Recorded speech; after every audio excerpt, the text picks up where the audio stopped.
computer. There we go. Hi, YouTube. Yeah. I was afraid there for a while because I've been making my videos private for YouTube just so the whole world didn't jump in there.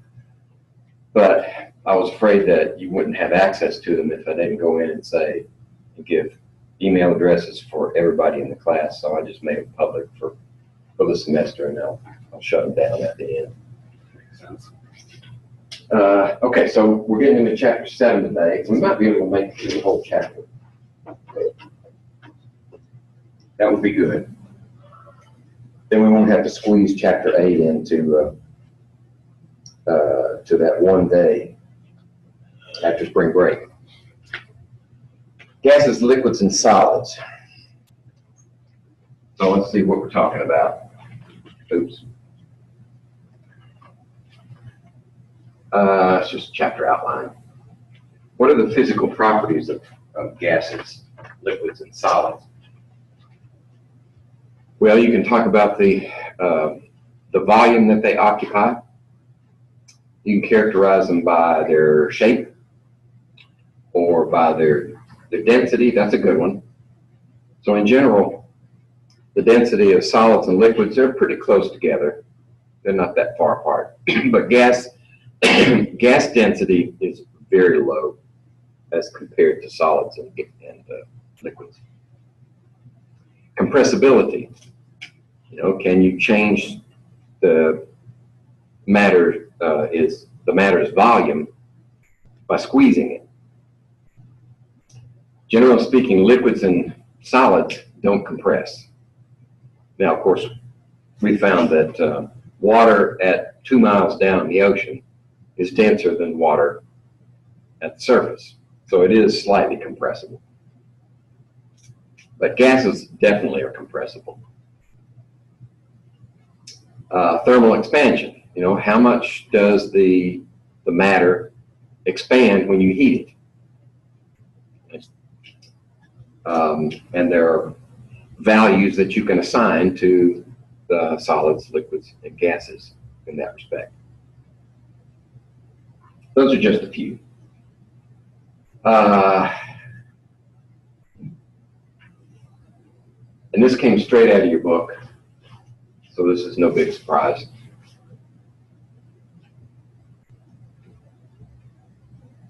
So we're going to jump right into the theory. We'll get to laws. In fact, if I had this to do over with, I'd do the laws first, because that's the way they come in history. We develop the laws concerning matter, and then we try to explain it with theories. But I'm going to give it to you the way the book does. So the kinetic molecular theory of matter has several postulates that are basically assumed. The first one is that all matter is made of tiny particles. Could be atoms, could be molecules like water. And when we say molecules, we're talking about covalently bound. That is, the unit holds together under all but very extreme situations, like a water molecule, carbon dioxide, even diatomics are molecules, like nitrogen, oxygen, hydrogen, all the halogens. But it could be ions too. In fact, you can make ions, if you get it hot enough, you can make ions out of metal. Just take like sodium and heat it up high enough. You'll vaporize it first, then you heat it some more, and you start driving electrons off of it and make the sodium plus ion. So all these particles in matter are there, and they have a definite characteristic size for each one. Of course, the atoms are going to be the smallest, and of course, the lower atomic number is going to be the smaller atom. And the ions, it depends. For the ion, it depends on whether it's positive or a negative ion. So if you have individual atoms of sodium, then of course sodium, when it ionizes, it loses an electron. So what does that do to its volume? Shrinks it, right? You're losing that outer layer where that electron resides, and the sodium ion gets smaller than the sodium atom. Whereas if you're talking about chlorine, chlorine prefers to add an electron. So when you add an electron to chlorine, it gets bigger. But that's beside the point of the kinetic molecular theory. All matter is composed of tiny particles. The ancient Greeks just called them atoms. They thought everything was made of the same atom. We know now that each element is composed of atoms, but each atom is different than the other elements. Okay, second. There we go. These small particles are in constant motion, random motion. And we have to say random motion because you can't track every particle. There's just too many of them. The best supercomputer that Cray makes now isn't powerful enough to track every particle and tell you where it's going, how much energy it has, so forth and so on. We have to assume that they're all random motion. And the only time that they stop moving is when they reach absolute zero. Right? So that's never going to happen. So they're always in random motion. And any particle that's moving, of course, has mass. So it also has kinetic energy. That is energy of motion. And this formula, kinetic energy equals 1/2 mass times volume squared, works for any piece of matter, whether it's the tiniest ion on up to planets, galaxies, whatever it takes. They have kinetic energy due to their mass and their motion. And we can calculate it. Of course, since if you can determine the mass of an individual atom, which we do, then you can determine its kinetic energy for that one atom. But we generally speak of kinetic energy of matter in terms of the average kinetic energy for this lump of matter. And that's directly related to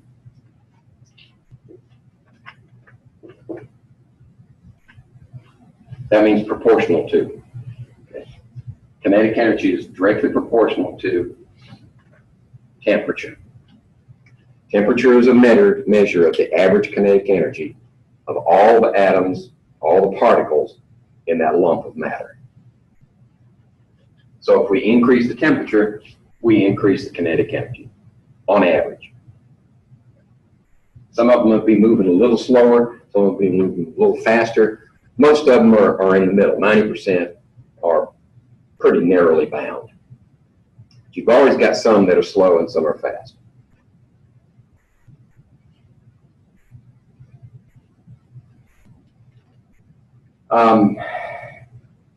These particles interact with one another. They do it in two ways. One is they act like billiard balls. They just bounce off. Right? That's the ideal situation. But we know, in fact, that when one molecule or one atom approaches another one, they'll either repel one another or attract one another, in addition to the energy that they possess when they smack.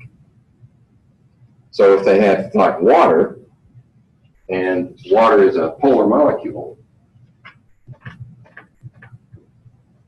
you know, H2O, it's going to be slightly negative on this side and slightly positive down here.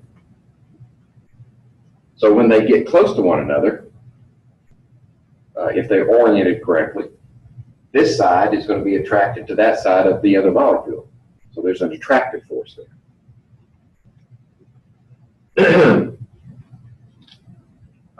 And that's what we're referring to here, between charged particles. Now that infers that you have a complete charge. like our chlorine or our sodium. But it doesn't have to be that way.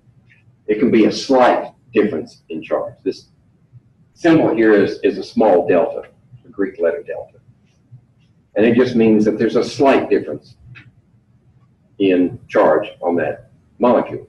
Doesn't mean that there's a full charge. In fact, there's no charge on this altogether. It's just that the distribution of electron density is more toward the oxygen and less toward the hydrogen. So that gives them a slight positive-negative imbalance. And that's how they interact, this electrostatic attraction. Of course, if they approach one another, oxygen to oxygen, they'll repel. Okay.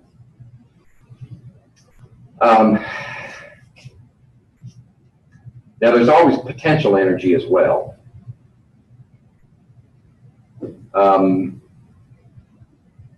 Did we talk about that before in the earlier chapters? Potential energy versus kinetic energy. Kinetic energy is the energy of motion. That's a fairly easy concept. Potential energy can come in two forms. It can either be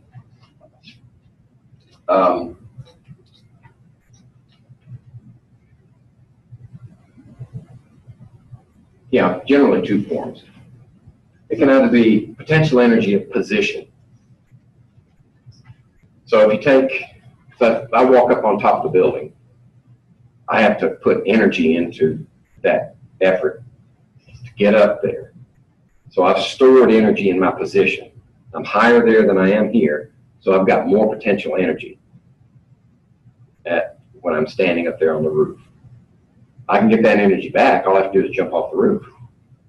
And when I hit the ground, I will have acquired that potential energy as kinetic energy of motion.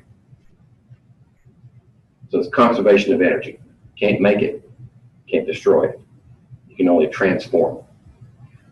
So when I hit the ground, what happens to that kinetic energy? Because I'm going to stop, right? So where does it go? Well, it goes into breaking bones, internal injuries, and some of it turns into heat. Okay? You've got to account for every bit of energy, whether it's potential or kinetic. The other type of potential energy is potential composition. So basically what we mean there is chemical bonds. Right? So when we make, well, I don't make it, but when it is made, nitroglycerin is made from, oh, that's not working. Let's try this one. Is made from glycerol.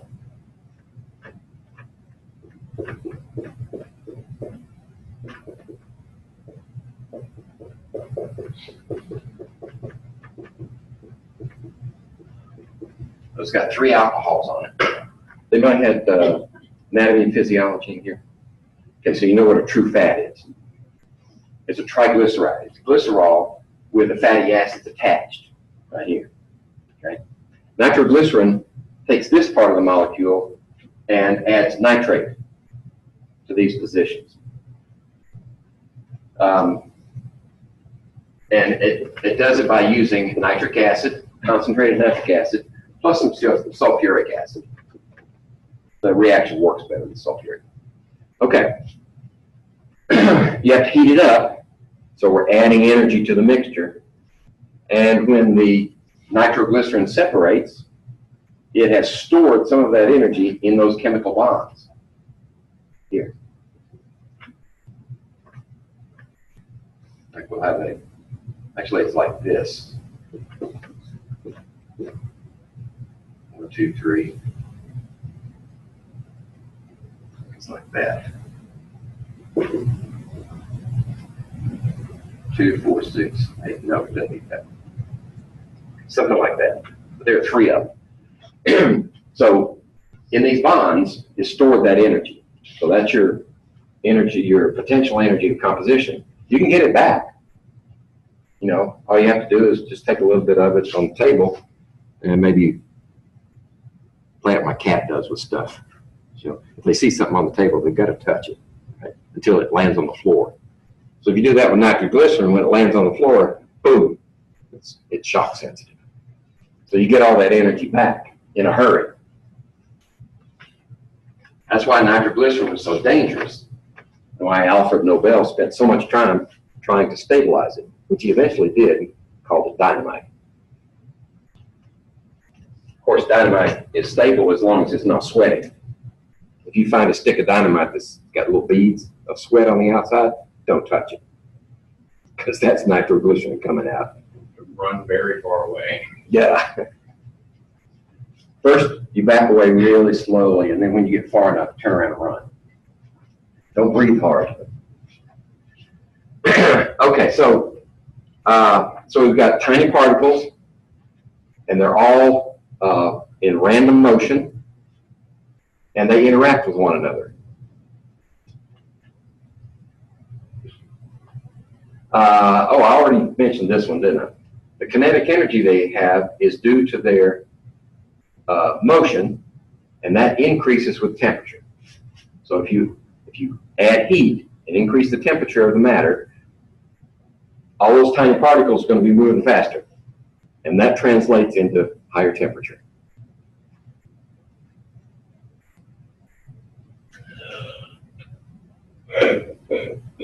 Okay, this is kind of contradictory to number 3, because this point is saying that all those particles have elastic collisions. That is, they act like billiard balls. In other words, all the energy of motion that they have when they approach is the same energy of motion they have after they strike. Right? There's nothing lost in the process. That's an elastic collision. As opposed to an inelastic collision, if you take Play-Doh, like roll it up into a ball and drop it on the floor, it just goes boom. The energy that it had when it hit the floor, its kinetic energy, well, it turns into heat. Or like when I jump off the building, it turns into heat. That's an inelastic collision. So this is the ideal situation, and it's the one that we usually invoke when we talk about kinetic molecular theory, because those interactions are non-ideal situations where you have the interactions like I was talking about with water molecules. They're important, right? But you got to start someplace, and we start with the ideal, and then we modify it based on actual results. Okay.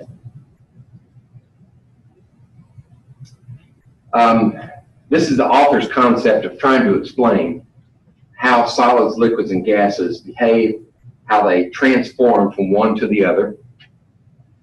And it's an interplay of their kinetic energy versus their potential energy. Okay. So the kinetic energy, of course, is due to motion.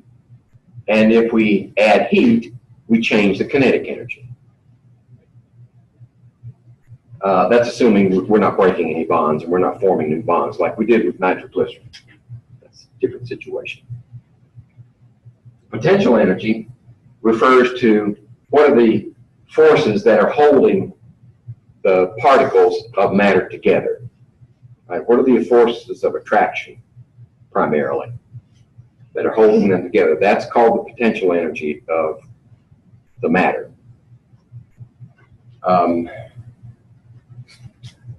Example.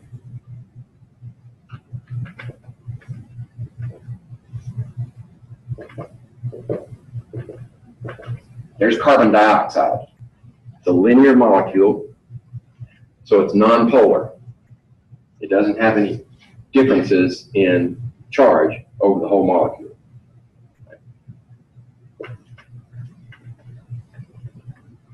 That means when two CO2 molecules approach one another, there's essentially no attraction force. Now, that's not entirely true, but the only attractive forces are what we call London dispersion forces, which are very, very tiny. But when water approaches, another water molecule. Since it's polar, you get stronger traction, right? So when does water boil? It takes 100 degrees, right? CO2. So this is the boiling point. Sublimation point, this is the one I know. When does it change from a solid to a gas? And that's the way dry ice does. You know, solid carbon dioxide is dry ice. Well, it's minus 78.5 degrees centigrade in its solid form. So at that point, you add a little heat and it starts vaporizing, right? So that just illustrates, since this is plus 100 and that's minus 78, there's a 178 degree difference. And that indicates that there's a very strong attraction here because it takes more energy to get them apart. Whereas here, there's very low attraction between the molecules and it doesn't take much energy to get them apart. Okay? That's potential energy. The potential energy in liquid water is much higher than it is for solid carbon dioxide, dry ice. That's what they mean by potential energy. What are the cohesive forces? So there's an interplay between kinetic energy and potential energy in this transformation. Is that even halfway intelligent? Okay, maybe we'll move on and try to talk about some examples. I've never seen this approach before. I got a hold of that textbook. I'm going to give it a try.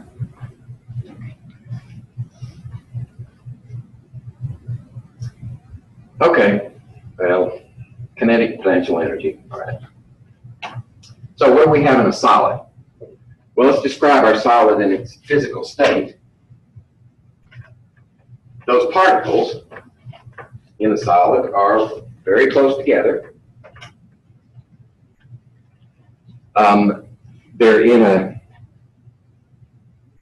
in a structure which can maintain its own shape. And consequently, it also maintains its own volume.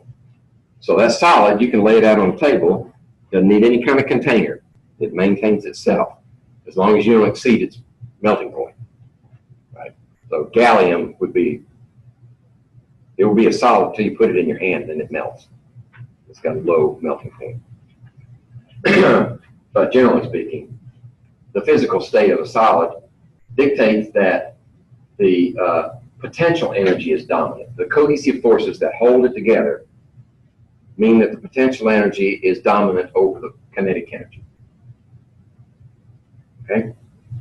Now, if you start heating it up, you start adding kinetic energy to its molecules because they're starting to vibrate. And even that is energy of motion. Right? It's cyclical, but it's still motion. And when that motion gets high enough to where it exceeds the potential energy that's holding it together, it changes from a solid to a liquid. It loses that cohesiveness. So that it still is, the molecules are close enough, the particles are close enough, so that you still have definite volume. You just don't have shape anymore.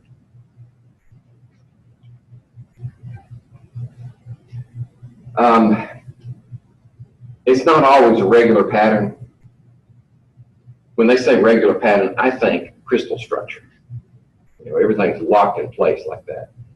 Regular pattern, it could be irregular actually, but there's enough attractive force in there to hold it together in the solid. Fixed position, that's a better term. Each particle in the solid is in a fixed position. It can't move. Illustrate that point. If you have sodium chloride, right, table salt, and you put an electrode on this side and an electrode on that side, complete the circuit with your battery, you will not get a current. Solid sodium chloride is an insulator. It will not transfer current. That's because all the ions are locked in place. They can't move. Now, when you put that same salt in water, now the ions can move. You stick your electrodes in there and the light bulb lights. Okay.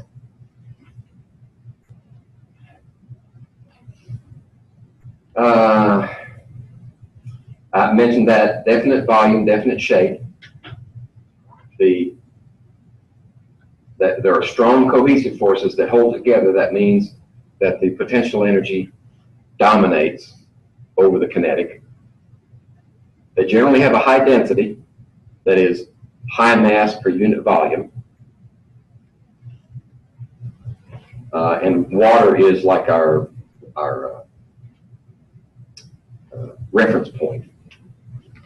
Water is 1 gram per milliliter, or 1 gram per cubic centimeter. Remember, cubic centimeters and milliliters are exactly equal. So we have the high density. That means that for any given volume, you have relatively a large number of particles in that volume as compared to liquids and gases. They don't compress. There's not much space between the atoms or particles, which means, and that's where you get your compressibility. If there's space between them, then when you push on them, they've got room to move closer together. Solids don't have that room.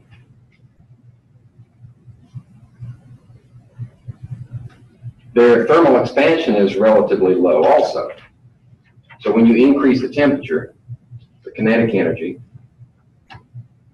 you cause more vibration, but you don't cause them to move apart. You just make them wiggle faster.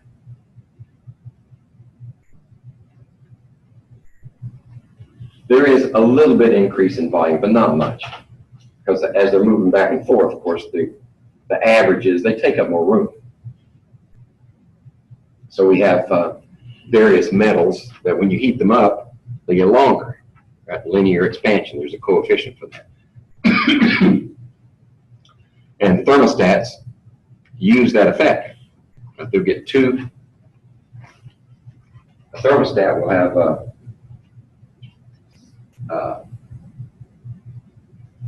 bimetallic strip. Use 2 colors.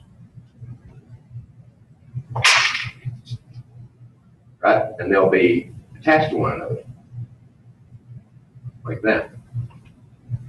One of them expands, let's say the blue expands more than the black for the same increase in temperature. So what happens? Well, if this one expands more, what's it going to do? This is going to get longer, so now it's going to be like that. Because the blue gets longer than the black did. So it starts to bend.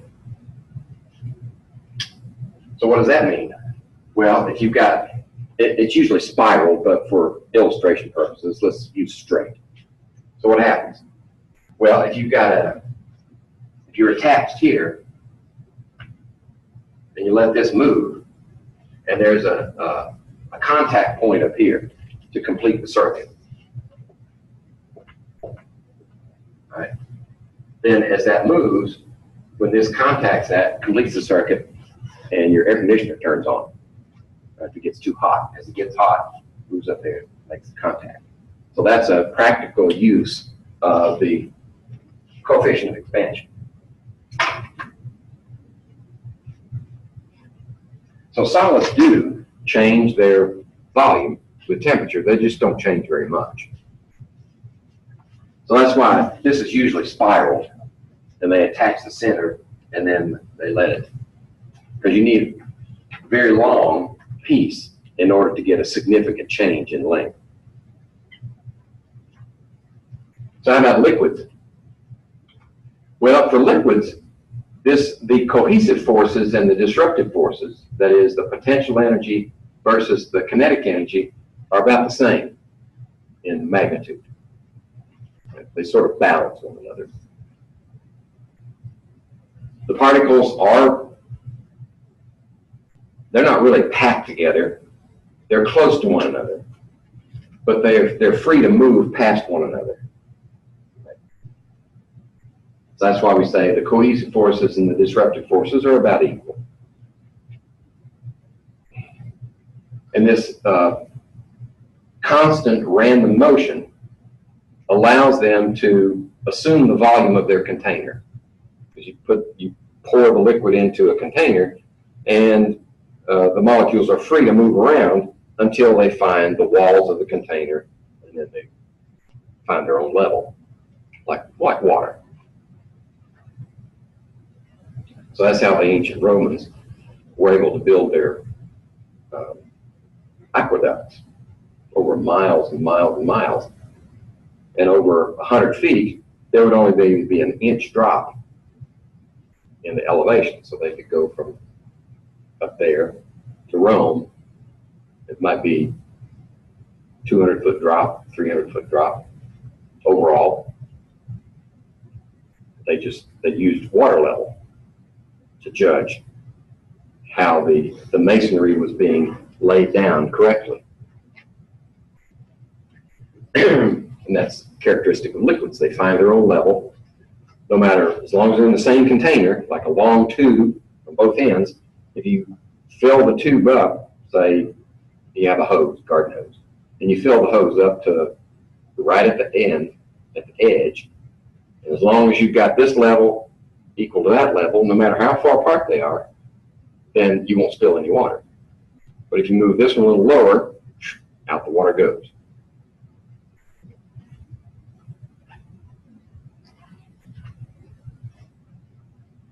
Okay. So liquids do have a definite volume because they're still close enough and that they attract one another enough to maintain that volume. They just don't have a definite shape because the molecules are able to move past one another really easily. They still have a relatively high density. In fact, the densest liquid, well, in the periodic table, we know of, is mercury. It's a metal, but it's a liquid at room temperature. And it's very dense.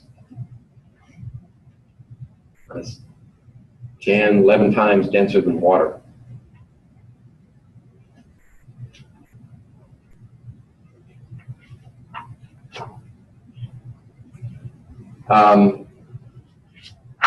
And liquids are generally not compressible, except for that example that I gave you.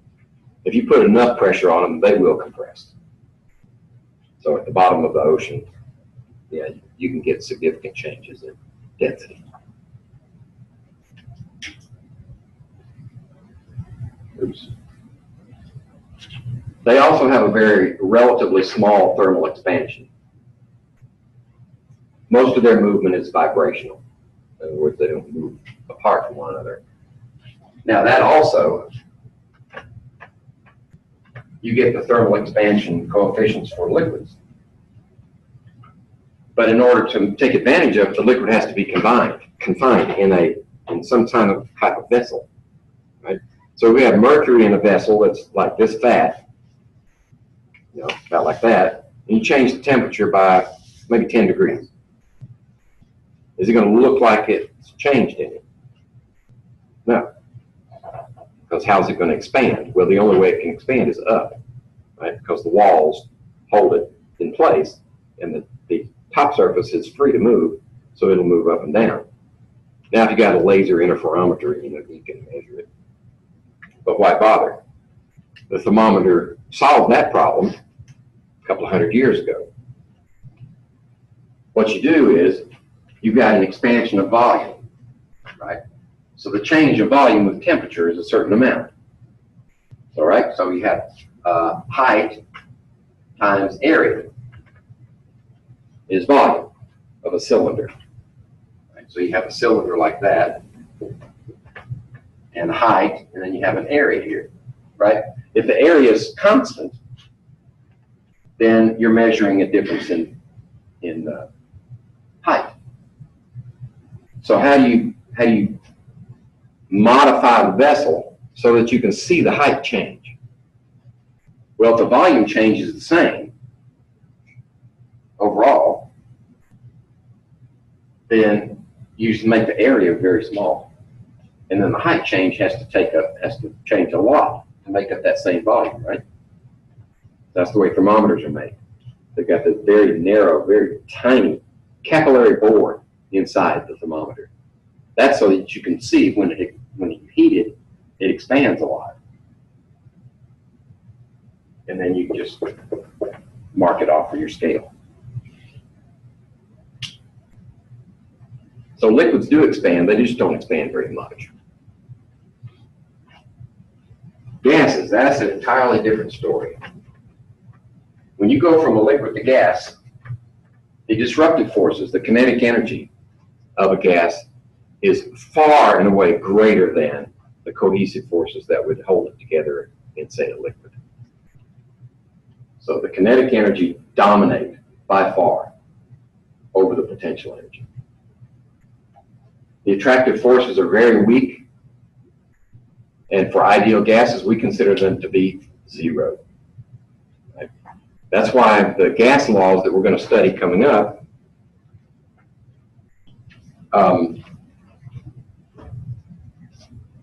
work for any gas.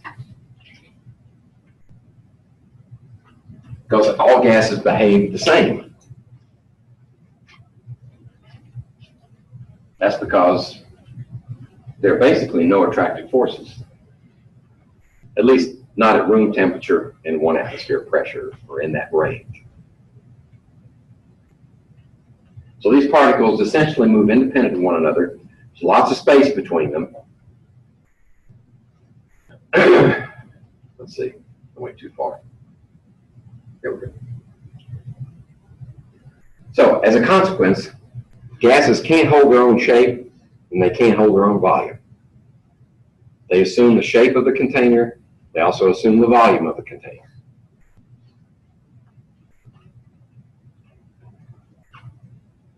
And they have very low density. Lots of space between the molecules. So, and the mass is due to the molecule or the atom itself, not to the space between them.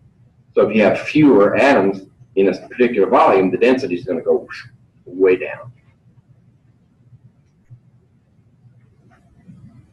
And as a consequence, gases are very compressible, because all you have to do is move those atoms, those particles, closer together, and you change the volume.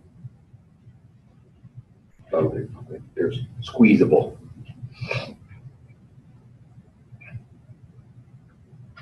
And that's where Boyle's Law comes in, the relationship of pressure to volume. That's what Boyle's Law we're going to study next week.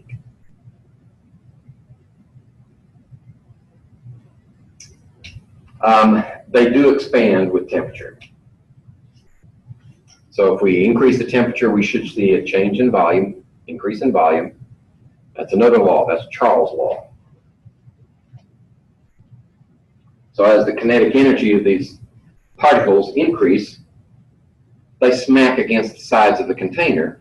And if the container is not rigid, then it will expand to accommodate that extra kinetic energy that we put into it by changing the temperature.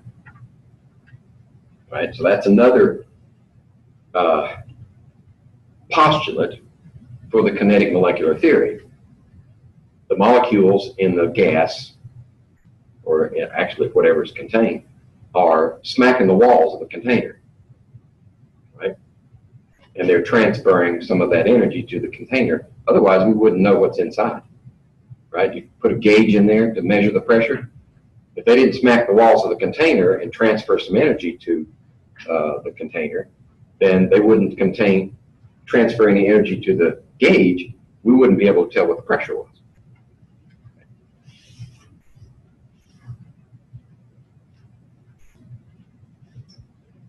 Okay, gases, liquids, solids, that's as far as we're going to go for phases of matter. There are other phases, but these are the ones that are the easiest to study.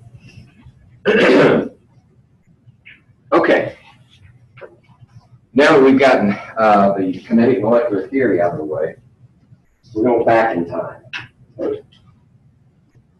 and talk about the laws that led up to the development of the kinetic molecular theory. And remember what a law is. It just says this is what happens. It could be a formula, you know, it could be mathematical expression, or it could just be a statement. This is what happens. But it doesn't make any attempt to explain why. It just says every time the conditions are like this, the results are like that. That's the end of the story. So there are characteristics of matter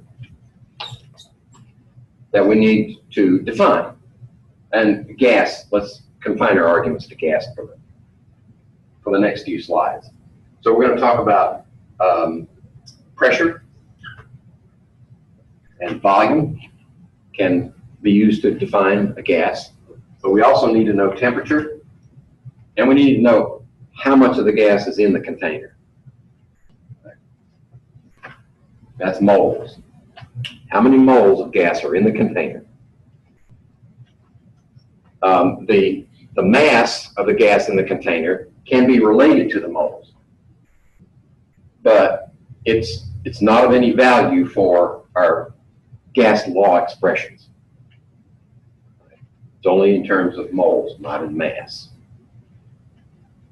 Okay, so we have these characteristics. Let's define pressure.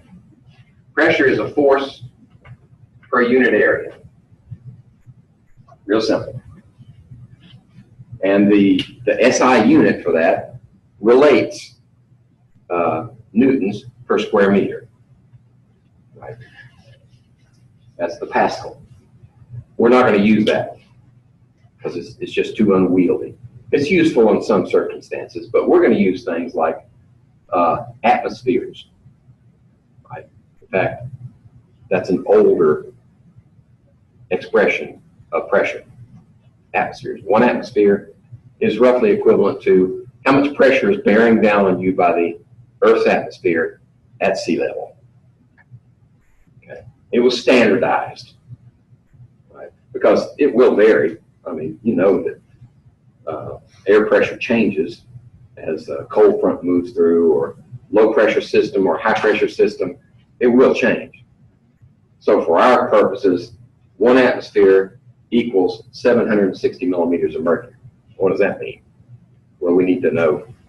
We talked about the barometer yet? What is a barometer? Okay.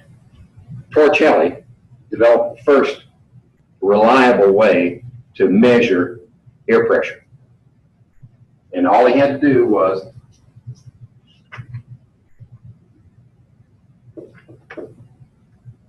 have a big container of mercury, one that was big enough to put his hand in. And he took a tube that was closed at one end and uniform diameter. They were pretty good by the time he came around at making these long tubes of uniform diameter, and just sealed off one end. And he filled it up with mercury all the way to the top, plugged it with his thumb. Okay. Then he took that tube, inverted it, and submerged it in this vat of mercury. That's before we knew how hazardous mercury was. So he's got a tube in here. Let's see. Sealed at this end. Here we go. And it's full of mercury, all the way to the top. And when he takes his thumb off of it, it drops. Right? Actually, mercury goes that direction. I'm not having any luck with these things today. Right? Mercury has a convex meniscus. So why did it drop? Well, air pressure is bearing down on this surface here and being transmitted throughout the liquid all the way up in the tube. So the pressure here has to be enough to support that column of mercury. Right? So when it drops to this point, this air pressure is equal to the weight or the force of that mercury pressing down. Okay? So if the air pressure changes, you're going to see a change in this level. At 1 atmosphere, the length of that from this surface right here, the length of that at 1 atmosphere is 760 millimeters. Okay? That's 1 atmosphere. That's why 1 atmosphere is 760 millimeters of mercury, because of the mercury barometer. Now, if you go into your doctor's office, they may have a sphygmomanometer, which is a modification of the barometer, hanging on the wall. Right? It'll have a tube of mercury in it, and then it'll have a cuff attached to it, stuck in a basket. Right? And they used to use those. They just wrap that thing around your arm and pump it up. So the pressure against that artery in your arm, as the ventricles contract, and supply the systolic pressure, then it'll do like that, push against it, and push against this, because in a sphygmomanometer, this is sealed. Like that. And there's an opening here to the tube, right? So it just pushes up and down, and you'll see this thing do boom, boom, with every heartbeat like that.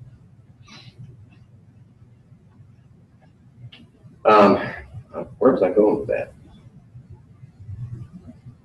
It's a modification of the barometer. Now, there are other ways of expressing. In the English system, the force is in pounds, and the area is in square inches. Right? So 1 atmosphere in the English system is 14.7, actually it's 14.69 pounds per square inch is 1 atmosphere, right? So you've got that equals an atmosphere, these two are equal, and that's equal to 1 atmosphere. So remember, whenever you have an equivalence, you've got a conversion factor, right? If this equals that, and you have pounds per square inch, so much here, then if you want to convert that to atmospheres, you just need PSI here, atmospheres there. 1 atmosphere equals 14.69. You just divide that into this, and you get atmospheres. You'll be doing that next week, because you're going to measure the pressure on your confined gas in PSI using the tire gauge. Right, and all tire gauges are, well, in this country, they're calibrated in PSI. So when you pump your tires up, at least tires on my van are like 35 PSI is the pressure inside. Some of them are more, some of them are less. I used to ride a bicycle at these little narrow tires, and you pump it up to like 90 PSI. Those tires. Or if you're going to go riding through the sand dunes, you want to decrease the pressure in your tires, like maybe 10 PSI, so you get better traction. Dig yourself in. But these equivalences give you conversion factors. Right? One other one that you might need. 1 atmosphere equals 29.92 inches of mercury. Right? So this is equal to that, and that's equal to that, and that's equal to that. Because the barometer that I use is gives you the atmospheric pressure in inches of mercury. And in order to tell how much pressure is on that gas inside the container, you'll have to read the method. You need to know the pressure inside the container, which is my pressure vessel or a 2-liter pop bottle, plus the pressure from the outside that's pushing on. So you have to add those both together.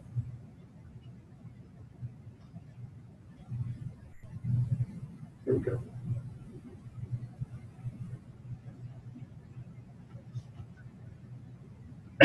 Okay. Well, we already mentioned this. What's causing the pressure of the gas? Well, according to the kinetic molecular theory, it's all those little particles in there smacking against the walls.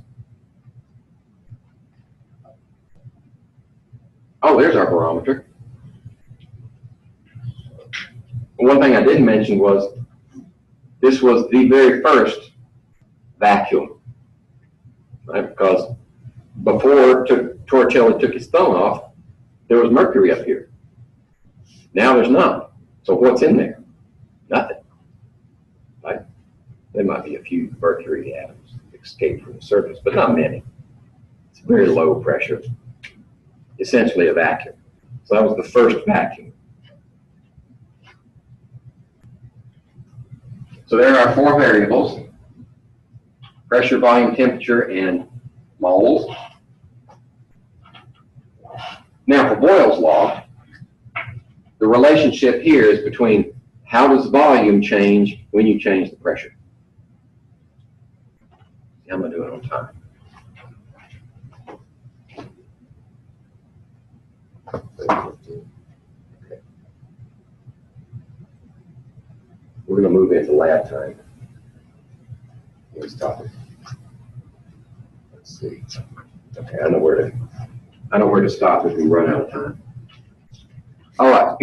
So Boyle's law relates pressure and volume. So these two are allowed to change. They're allowed to vary. But in order to make this work, these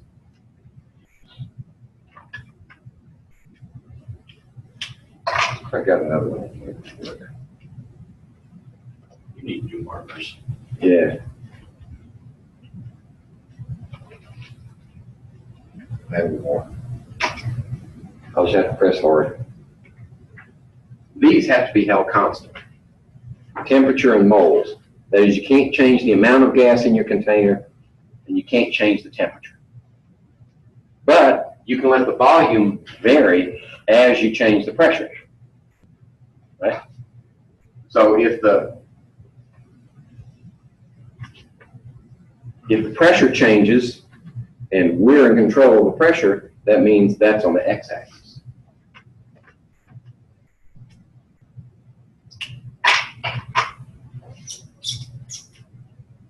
And the dependent, that's the independent variable. The dependent variable is the volume. Okay. So Robert Boyle conducted this experiment in a J tube, and there's a description of it there in your lab method.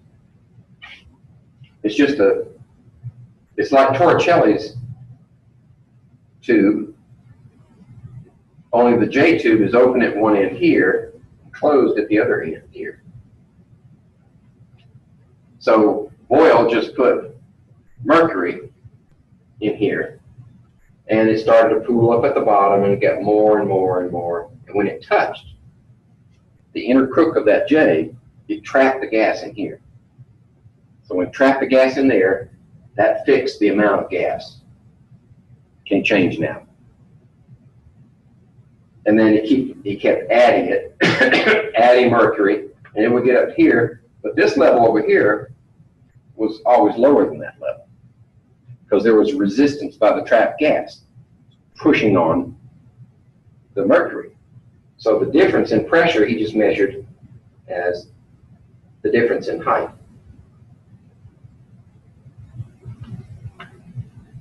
So that's the pressure on the gas. And he plotted that over here. And the height, see, wait a minute, the pressure is the height of mercury difference. Yeah, the height of mercury difference here, and then the height of mercury here. I mean the height of the tube here. That was the volume. Because the tube is a uniform diameter. So the difference in volume is also the difference in height. Because the area, cross-sectional area, didn't change. Right? So he could plot the height over here as volume and the height of the mercury difference over here as pressure. And when you did, you got a hyperbola. So as the pressure increased from here to here, the volume decreased. Okay? That's an inverse relationship. So pressure times volume was always a constant. And of course, he had to hold the temperature constant. And if it was in, those old English mansions were a lot of masonry, it's kind of like living in a cave. Temperature is very constant. But even if it wasn't, you could maintain the temperature constant. All you have to do is maybe use an ice bath. That would be constant temperature. You wouldn't have to measure the temperature either. You knew it was constant. So if the pressure times the volume for each one of these measurements is equal to a constant, then any place you take the pressure-volume relationship, it's going to be equal to that same constant, right? So if you take it at one point, you get a constant. You take it at another point, you get that same constant, right? So let's see, what is it called? The transitive property. If A is equal to B and B is equal to C, then A is equal to C. So this one's equal to that, but that one's equal to that, so that means this one is also equal to that. That's why P1V1 equals P2V2.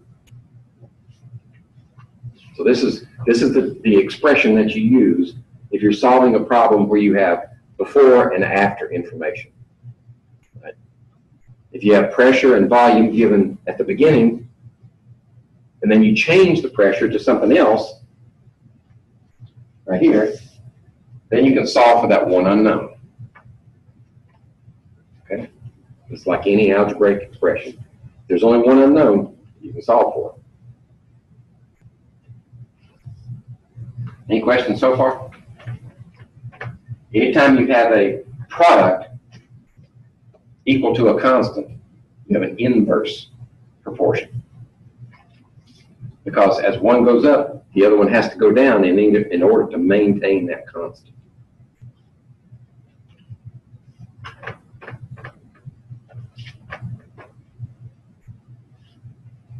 Okay, so that's Boyle's law. This is just an expression, right? Millimeters of mercury, 8 liters. If you double the pressure, you cut the volume in half. Double the pressure again, cut that volume in half.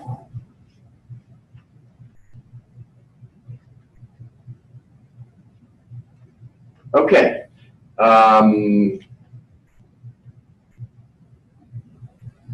We're going to have to, this is in the slides, and this is just an example. If you start out with this pressure and this volume, and you change the pressure to that pressure, then you can solve for what the volume will be under those new conditions.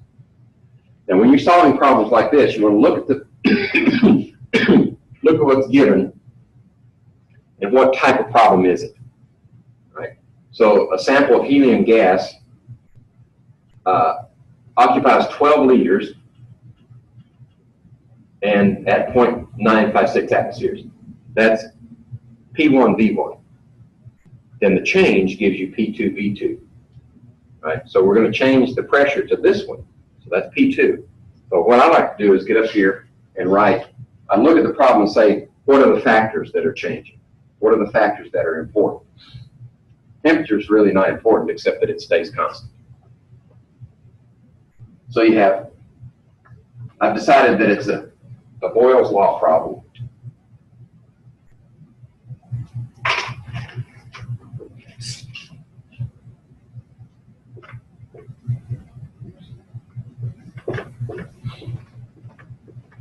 And then I fill in my data here,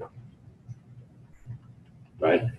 The reason I do that is so that when I set up the equation, I put these factors in the right place. If you put them in the wrong place, say if we put this one over here and solve for that one, you get the entirely wrong answer. So you got to be sure that you put them in the right place. This is before, this is after. Okay? Sometimes they write it like this: initial and final. Okay? If that helps, you can write it that way too. Oops. Okay.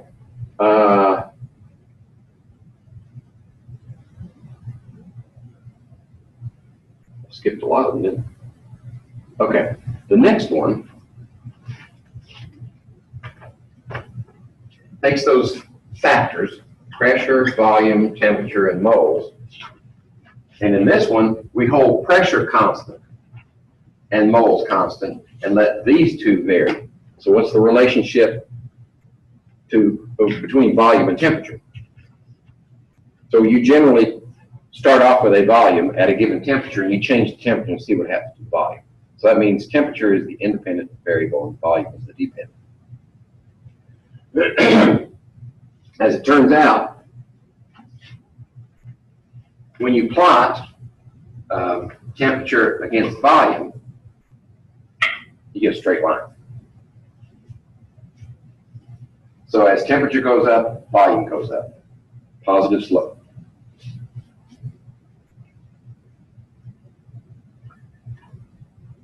This is a direct proportionality. And direct proportionalities are always quotients. Inverses are always products equal to a constant. Direct proportions are quotients equal to a constant. So volume divided by temperature is a constant. And for the same reason, this one's equal to a constant, that one's equal to the same constant, so they're equal to one another. So volume divided by temperature, V1 over T1 equals V2 over T2. That's Charles' law. With one caveat, this temperature has to be in absolute units. Right? For us, that's degrees centigrade plus 273 equals Kelvin. So you have to convert your temperatures to Kelvin. And there's your conversion. You just take your centigrade plus 273, that gives you the temperature. Right? So if you have a problem, you've got a gas problem, and there's temperature involved, just automatically change it to Kelvin. First thing you do. Then you don't have to worry about it.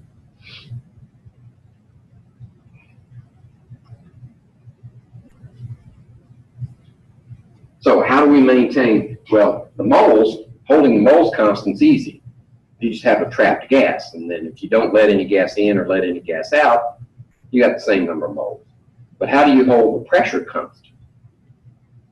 Well, in this example, we have a cylinder with a frictionless piston, and we have this rod on top that is a definite weight, plus the weight of the piston, and that never changes. So there's always the same air pressure, and they're always the same weight applied to the gas, so the pressure is constant, right? Because this area doesn't change either. So the same force per unit area, same pressure. Okay, that's Charles' law. He was a Frenchman. I think his name was Jacques Charles. So he had two first names. First and last name are both first names. Same thing. First thing you do is decide what type of problem do you have. Well, here the temperature is changing, and the volume is going to change because we want to know what the effective temperature is. So you know that you're going to use Charles' law. So you write your V1, T1, V2, T2 up here, put the data in it so that you know that you've got the right information in the proper place. Then you plug it in the formula. If you just try to plug it in the formula, chances are, 50-50, you're going to get it in the wrong place and get the wrong answer. And then, of course, change temperature to Kelvin. Now, your book might say 273.15. We're only going to use 273. You get close enough for government work.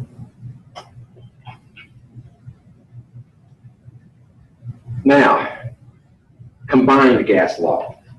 Well, they kind of jumped the gun because there's one other law that we didn't cover. What happens if you hold temperature and pressure constant, and then the volume and the moles change, right? So if you have a certain volume, but you put more moles in it, it's like in a balloon. So what happens to the balloon? Put more moles in it, but the air pressure is the same on the outside, that's constant, and the temperature is constant. So when you put more moles in the balloon, it gets bigger, right? So As moles increases, volume increases. That's a direct proportion, which means volume divided by moles equals a constant. So V1 over N1 equals V2 over N2. That's another quotient equal to a constant, which means direct proportion. That's known as Avogadro's law. And actually, for chemists, Avogadro's law is more important than any of the others because it solved the problem of the middle 19th century. Chemists couldn't figure out why the reactions were going flaky. And particularly in companies that were depending upon their chemical engineers to tell them what was going wrong and fix it, they couldn't. Because they didn't understand the concept of molar interactions. They only knew masses, and that wasn't solving the problem. So Avogadro came along, and actually one of his disciples fixed the problem, because by the time they had that conference, they had a big conference in 1865 in a place called Karlsruhe, Germany, in Bavaria. They came together at a little college there, tried to figure the problem out. They were there for 3 or 4 days and just threw up their hands. Then on the way out, there was a Cannizzaro. There was a guy that had published some papers based on Avogadro's work. He was handing out reprints. So they all took the reprints and went back to their various colleges and companies, read it, light bulbs went on all over Europe, started figuring out what was going wrong based on that relationship. So that's why I say that Avogadro's law is far and away more important than any of the other gas laws to chemistry. That was the short version. Now for the combined gas law. Okay, if we've got P1, V1 equals P2, V2, okay, that's in the numerator.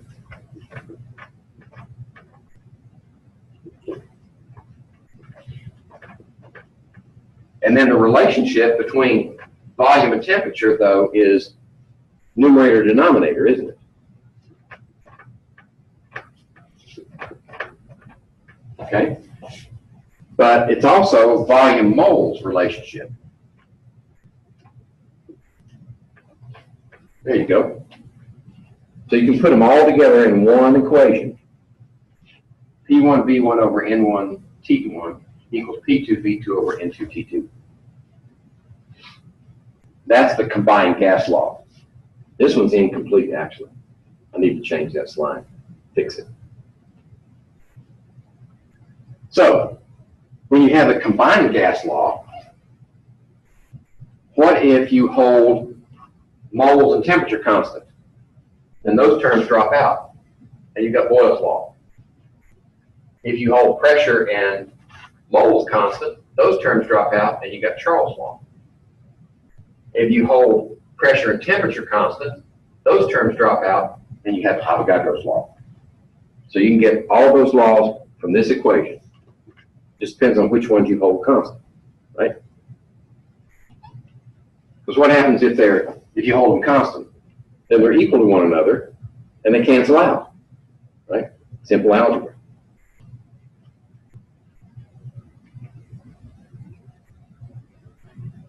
Okay, there's another example.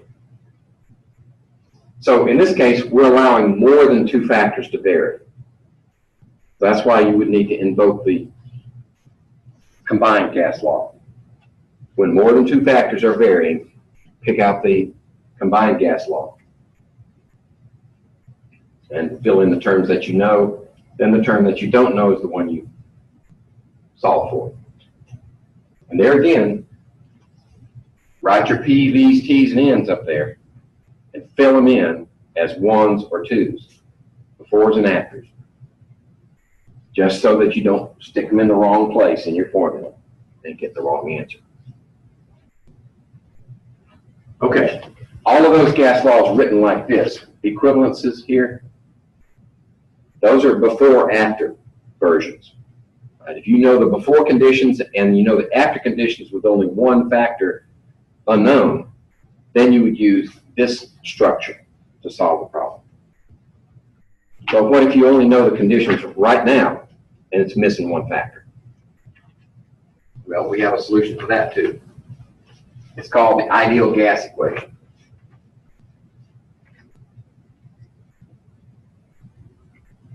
So if we have P times V over N T equals a constant, okay?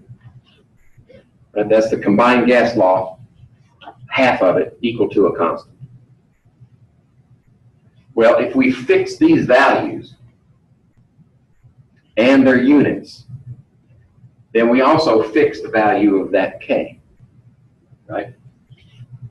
If P is 1 atmosphere, volume is 22.4 liters, moles is 1 mole, and temperature is 0 degrees centigrade. That's standard temperature for a gas. 0 degrees centigrade, which means 273 K, right? So we'd use this one. If you fix those units and magnitudes to those values, then this constant is also fixed, and we give it a special letter, R, universal gas constant. Now this can change depending on what units and numbers you use over here, okay? But if we use these numbers in here, then this value is always equal to 0.08206 liter atmospheres per mole K. Okay? That's the one we're going to be using for our gas laws. And the universal gas equation then is, we would solve, we just hold these two here, move those two over here. PV equals nRT. That's the universal gas equation. Now, if you know, of course, this constant is always the same. If you know 3 of these, you can solve for the 4th one. And you don't have to know how it got there. You just need to know the conditions right now. So those are the 2 types of problems. If you know before or after problems, you use those equivalent structures, like PV equals PV. If you don't know how it got there, if you only know the conditions right now, read the problem and say, it only gives me what's happening right now, not before and after, then you use this one. Okay? Oh, and standard temperature and pressure, 0 degrees centigrade, 1 atmosphere.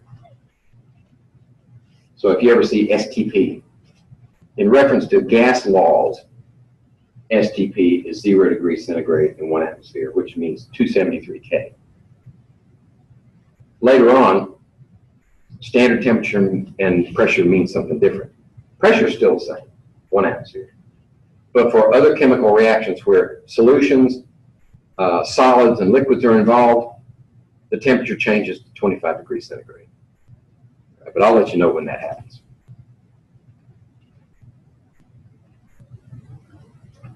Okay. So here's a situation where we have an automobile tire at this temperature, internal volume of that, fill it with air till you get a pressure of 32 psi, or 2.18 atmospheres. So they went in and converted it for us. Then how many moles of air are in that tire? This is not before and after. This is right now. So you would use PV equals nRT. And just fill in the values.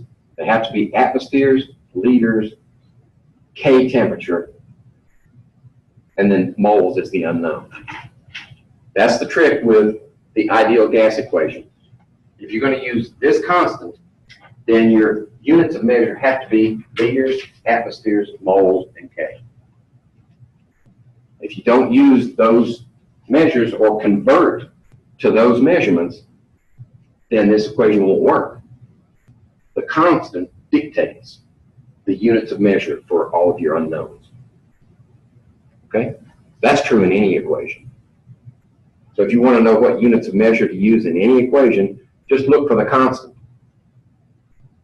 What does the constant say? It'll give you the units. Then all the others, the unknowns, have to be converted to that.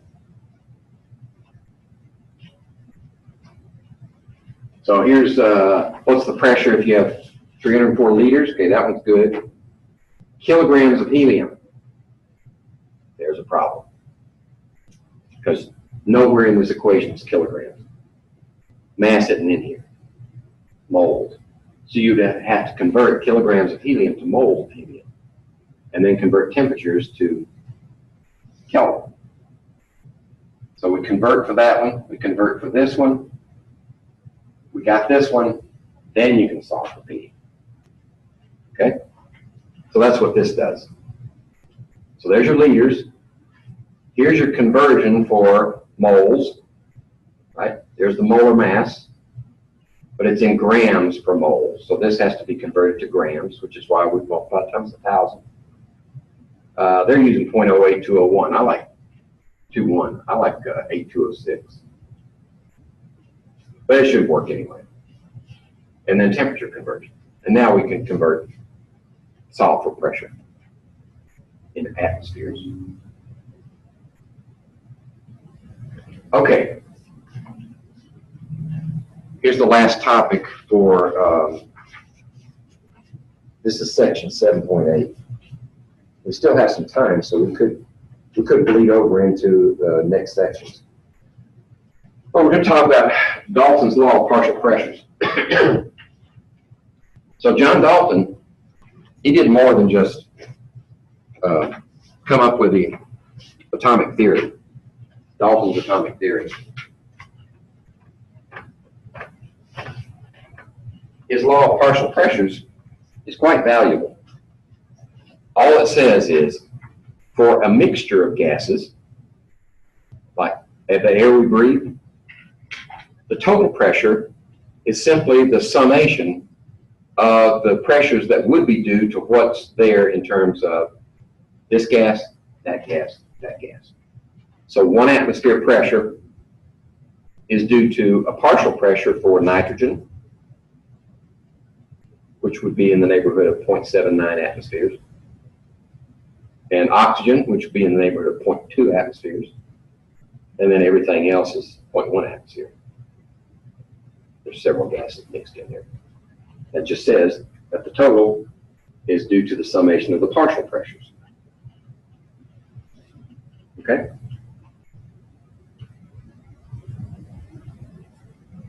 So this is an illustration. So we have these 3 gases. This one is, and they all occupy the same volume. These 3 gases, that gas has this in it, so it's a low pressure, a little bit more pressure in this one, and then intermediate pressure for that one. And you add those 3 together, 1, 3, and 2 yield 6. If you put them together, you're going to get a combination pressure that's equal to the sum of each one of those individuals.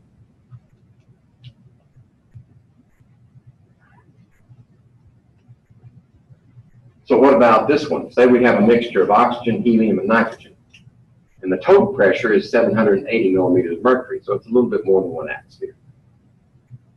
What's the partial pressure of oxygen if the partial pressure of helium and nitrogen are given?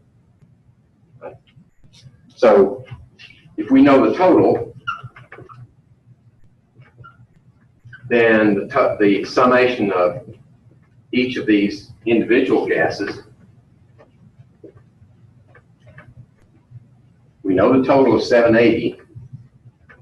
As long as the units are the same, summation works. So I'm not going to write the units in there. 780. Nitrogen's unknown. Oxygen is the unknown. Excuse me. So we do know nitrogen is 124. And helium is 86. So then this is our unknown. So there we have an equation and one unknown. We just solve for it. Add these 2 together and subtract them from that one, and you get the pressure for it. 570 is what's left over for oxygen. Okay?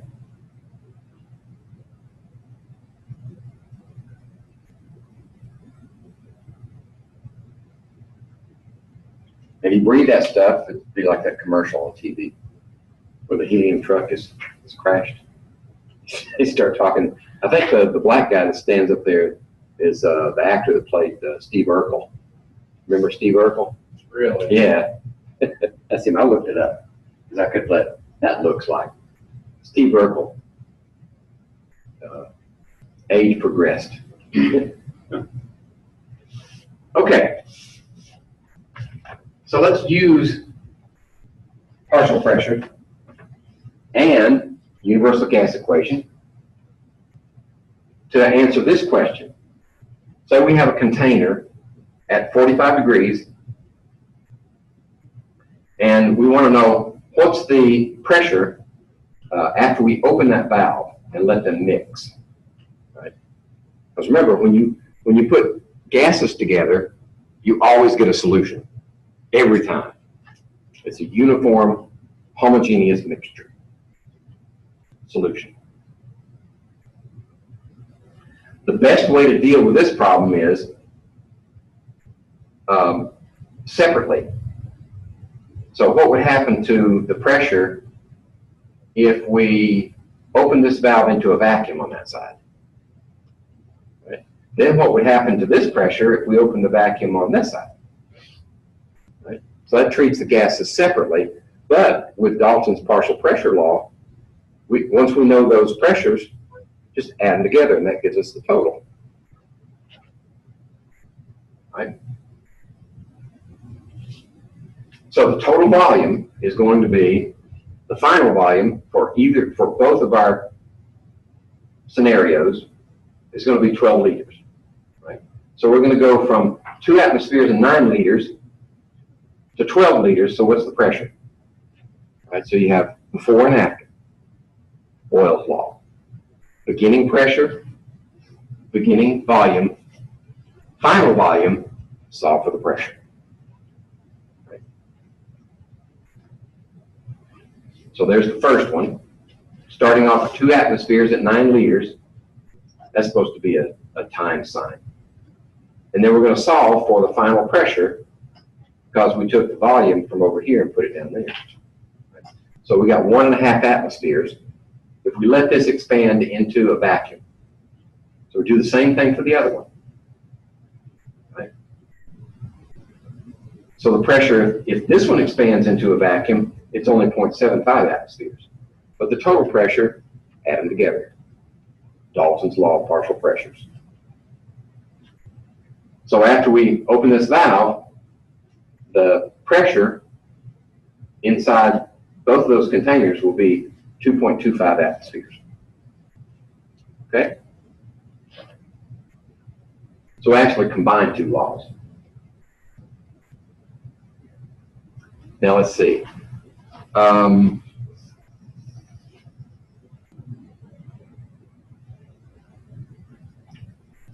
We'll see how much more we've got to go. Because we have time if we want to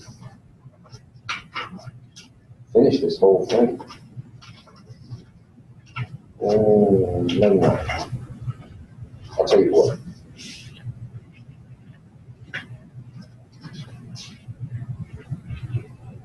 So we would normally go to when? 12:45? We got 45 minutes. No, we got an hour. Yeah, let's go ahead. Okay. Plus, if I get the whole chapter recorded, then I only have to post 1. I'll have to post 2 of them. So what happens in a change of state? Well, by definition, of course, it changes from solid to liquid, liquid to gas. But that's not the only change that can take place. For instance, dry ice can go directly from solid to gas, right? And you can get situations where you go directly from gas to solid. Usually involves heating or cooling, and sometimes pressure's involved. Right? These are purely physical changes. They're not chemical changes. Right? No bonds, no bonds between atoms, covalent bonds or ionic bonds have been changed. Right? Covalent bonds. Identify covalent.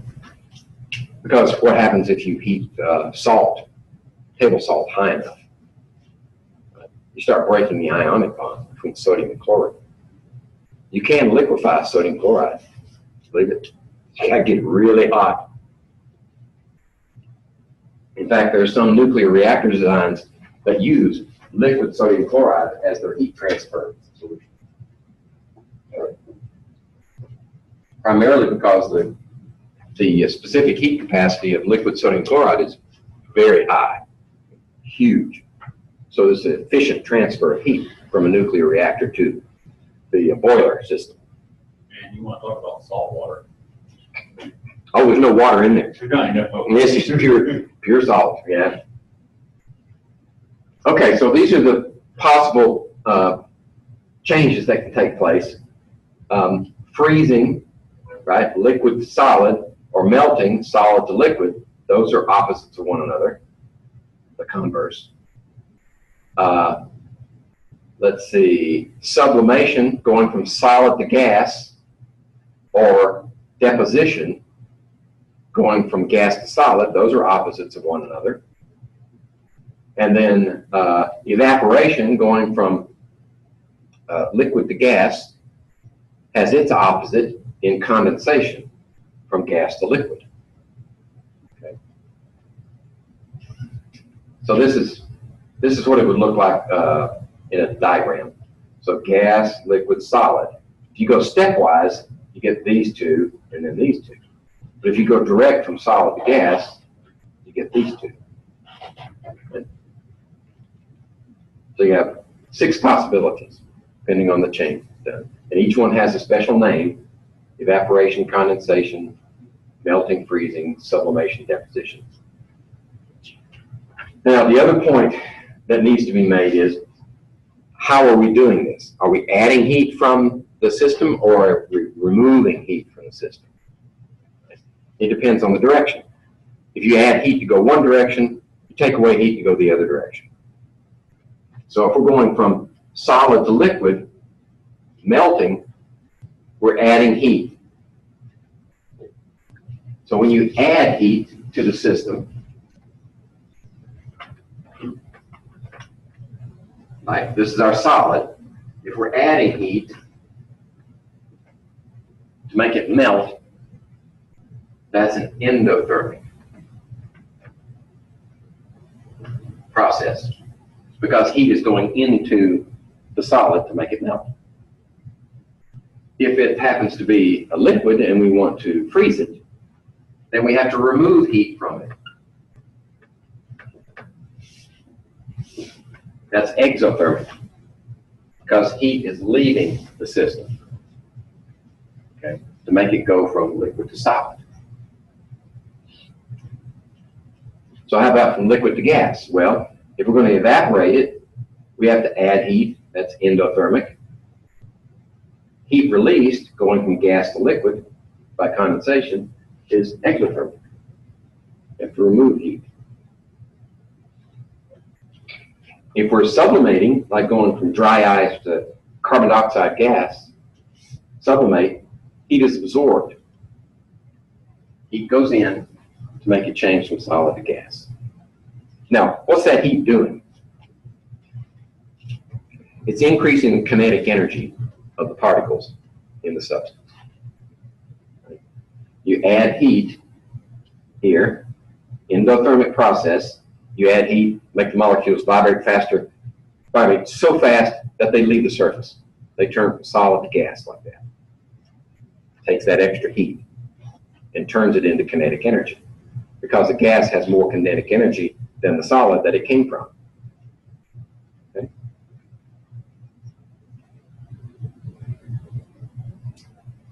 Well, there it is in words. But it helps to visualize these changes so that you don't get them mixed up to think of the system. What's the system? Well, it's the lump of solid, liquid, or gas that you have. Then which direction is the heat moving? Everything is in terms of the system always. So if heat's going into it to make a change, that's endothermic. If heat's leaving it to make the change, exothermic.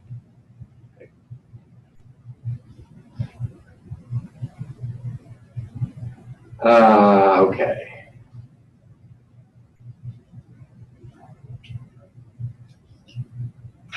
Actually, this is just taking each one of the processes and hammering home the molecular activity that's going on. Right? So the kinetic energy in evaporation is increasing. You're endothermic, you're adding energy to the system. It's going from liquid to gas. Because you're adding energy to it, molecules are moving faster.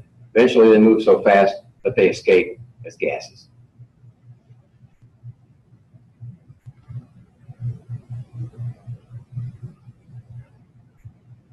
Okay, so let's look at these processes in an enclosed vessel. In this description, we've got a liquid in an Erlenmeyer flask and it's stoppered, right? And let's say in the beginning, there are no liquid, none of the molecules from the liquid are in this space here. It can be air or it could be a vacuum, it doesn't matter. We're only looking at the molecules that come from the liquid. Right, so in the beginning, there's just a few of them. And you get more and more and more. Where'd they come from? Well, they came from the liquid. So the volume of the liquid is going to decrease as you put more of these up here. And then you reach a point where the volume of the liquid doesn't change anymore. Right? So at that point, what you have set up is an equilibrium. What's happening is, in the beginning, the change from liquid to gas or evaporation is one way. Right? But eventually you get enough of these up here so that some of them start to return. Right? So you get, it's a furious pace of evaporation, condensation in an enclosed vessel. So you reach the point where you have enough of them up here and some of them are returning to the liquid as evaporating. And you reach a point then where the rates of evaporation and condensation are equal. So they're going at the same rate. Evaporation and returning condensation, same rate. And at that point, this liquid volume doesn't change anymore. You reached an equilibrium point, and for every temperature and liquid, right, each is different, you have a vapor pressure. In other words, it builds up pressure in that vessel to a point where you have the equilibrium established. Now, for liquids that have very low cohesive factors, like diethyl ether, right, you'll have very high vapor pressure here to reestablish that equilibrium. But for water, which has very strong cohesive forces in the liquid, the vapor pressure is going to be very low. It's be more over here. Okay? What is it when your nose itches? Let's see. Somebody's talking about you. Going to get money. Nose itches. Do I have company? Is that it? Well, you have company right now. Yeah, that's why my nose is itching. It's all your fault. Okay. So that establishes that physical equilibrium. On the macroscopic scale, you don't see any change. It just, the level drops and then stops dropping. But on the microscopic level, the conversion from evaporation, condensation is furious in reverse rates. One rate equals the other rate. Oops. And it develops that characteristic vapor pressure.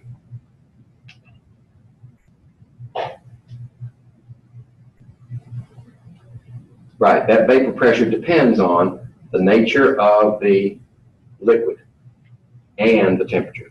So if we increase the temperature, the vapor pressure will go up. Decrease the temperature, the vapor pressure will go down. See, Did I go too far? Yeah, I did. Back it up. Didn't want to behave.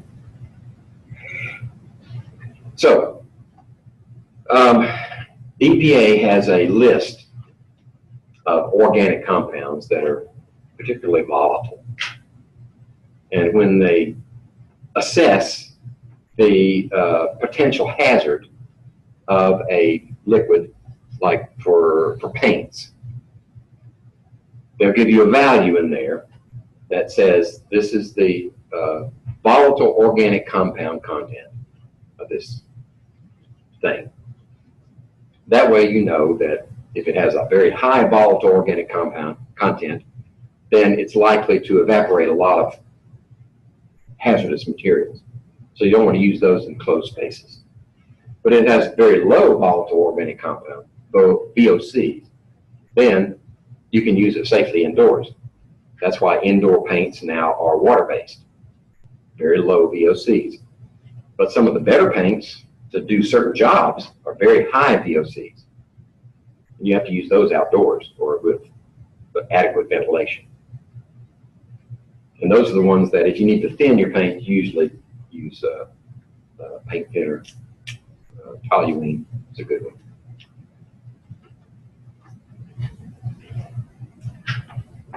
Okay, liquid in a closed container evaporates for a short time and then condenses as a number. This process is known as physical equilibrium. Okay. Now, obviously, if we've got physical equilibrium, at some point we're going to talk about chemical equilibrium. We haven't already talked about that, have we? Okay. So what happens, what defines the boiling point of a liquid?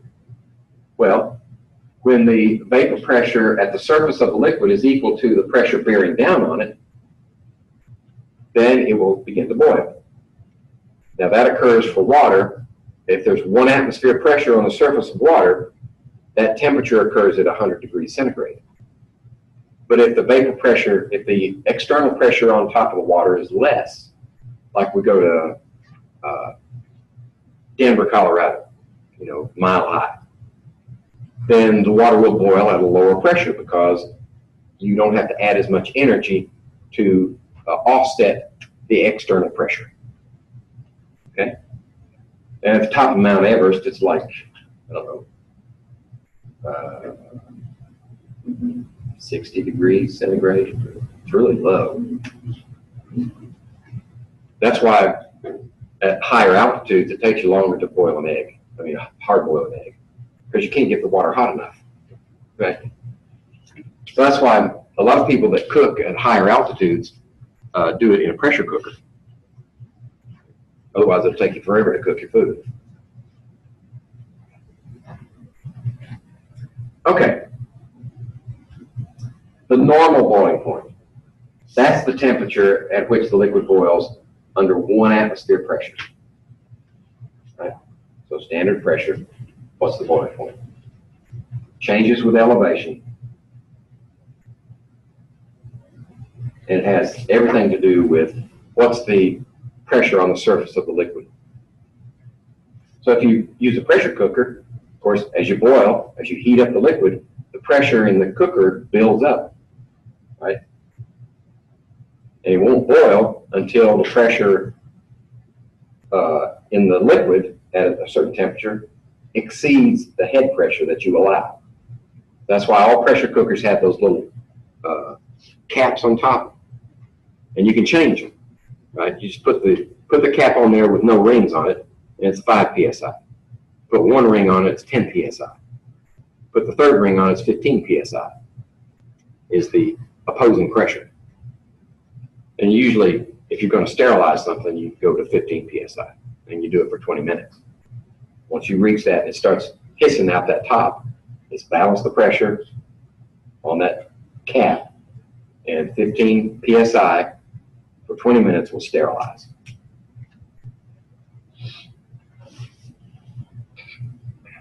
Oh, there it is. So at the top of Mount Everest, water boils at 70 degrees. So I was a little low. And let's see, does it have, well, there's Salt Lake City. It's almost a mile high.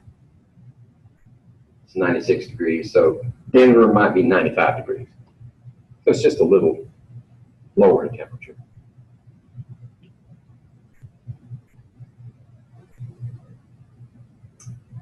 Okay. So what's the vapor pressure of water at 100 degrees when it's boiling? If it boils at 100 degrees, the vapor pressure has to be 1 atmosphere.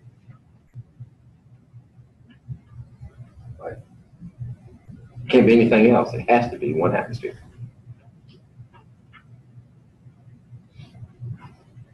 So let's talk about intermolecular forces. That's as opposed to intramolecular. Well, there are 2 types of forces. Intramolecular and intermolecular.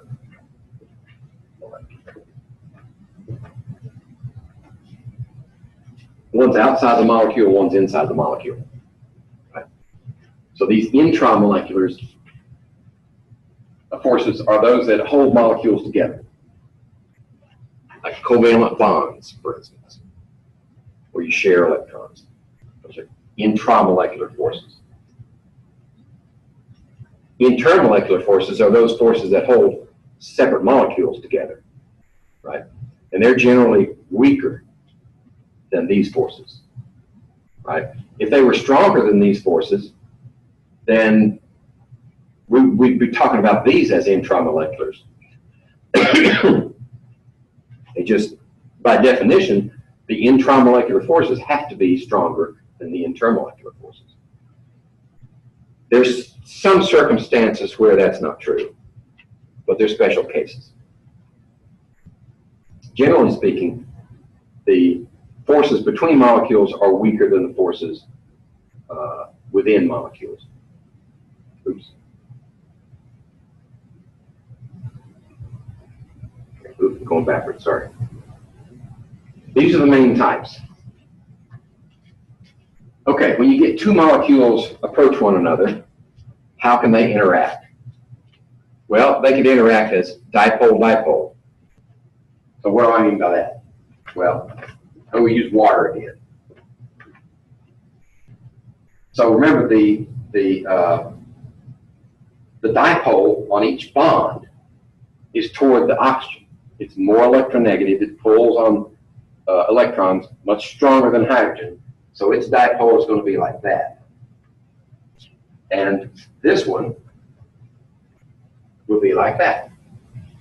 So since the molecule is not linear, they don't cancel. They actually add.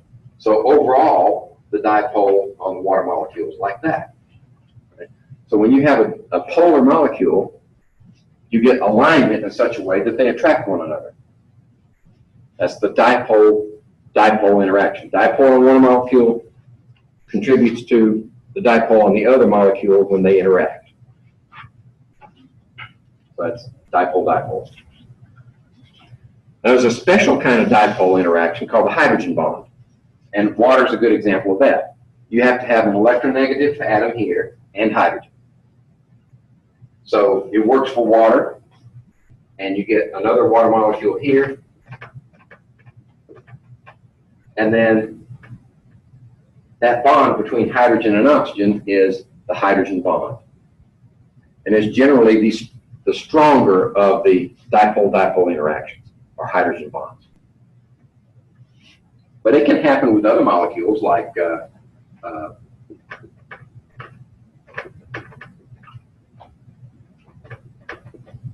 ethanol, you know, the drinking kind, right? So you get a distribution here, a dipole on that bond there, and then when it encounters another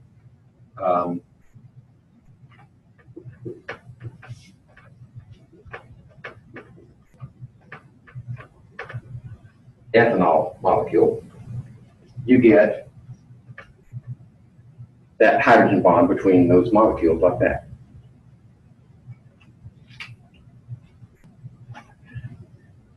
the strength of these bonds, the intermolecular bonds, have a direct bearing on melting points and boiling points. The stronger these intermolecular forces are, the higher the boiling point, because those are the forces you have to overcome to change from one state to the other. Okay? So if you have dipole-dipole interactions, their boiling points are generally going to be high, like water is 100 degrees centigrade.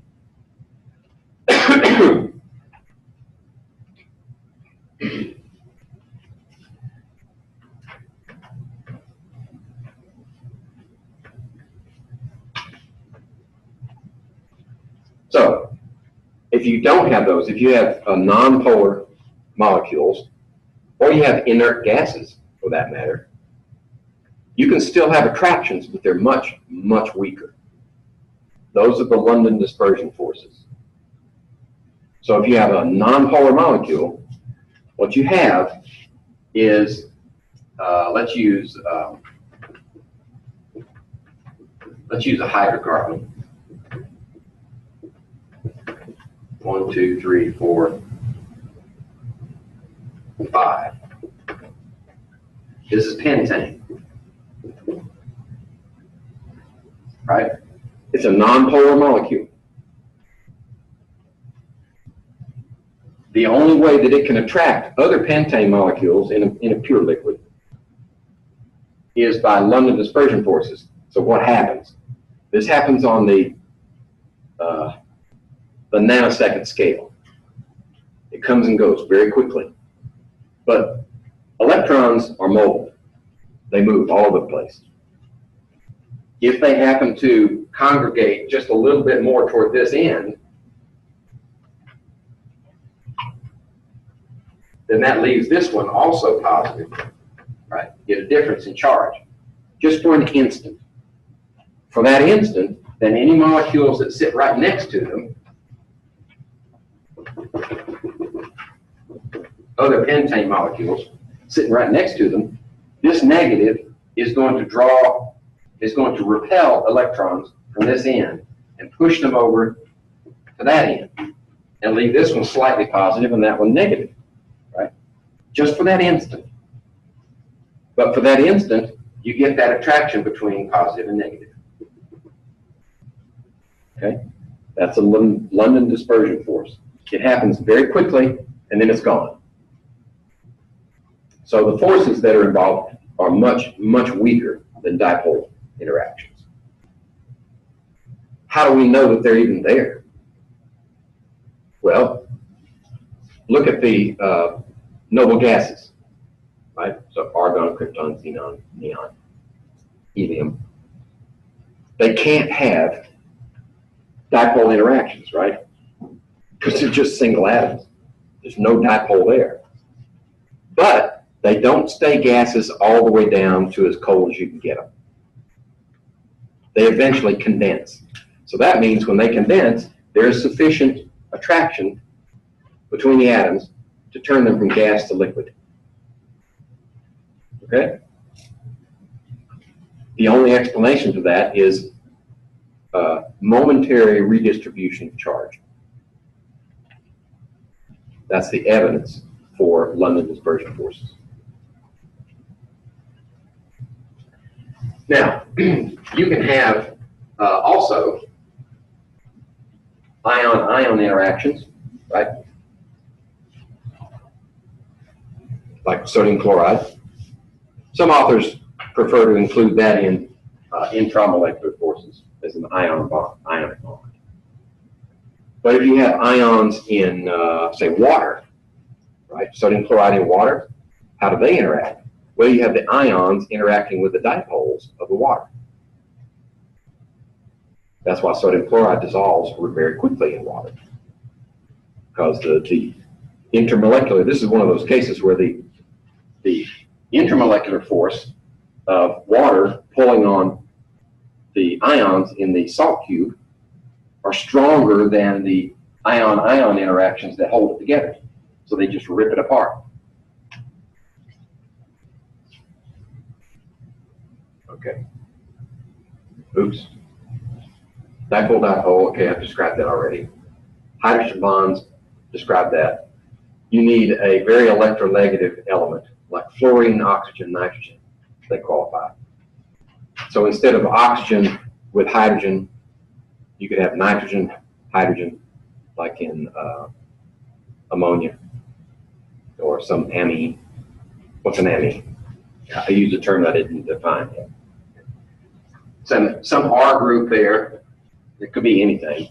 And then you have nitrogen and hydrogens there. So here we have a dipole established, and you can get a hydrogen bond out of those two. Or fluorine. Can work.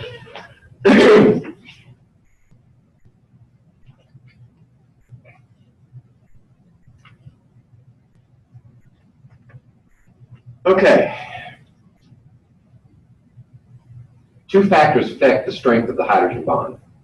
One is the electronegativity of this element. That's why it has to be very electronegative. It's got to come from up here in this upper right-hand corner. Right?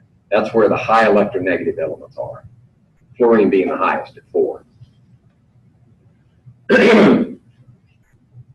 To pull on that electron density. The other thing that contributes is the small size of the hydrogen nucleus. Right? Since it's very small, that allows the negative from another molecule to closely approach. So the proximity of the negative and the positive strengthens the bond. The farther apart that your negatives and positives are, the weaker the force. Right? The closer they get, the stronger the force. That's just a pictorial.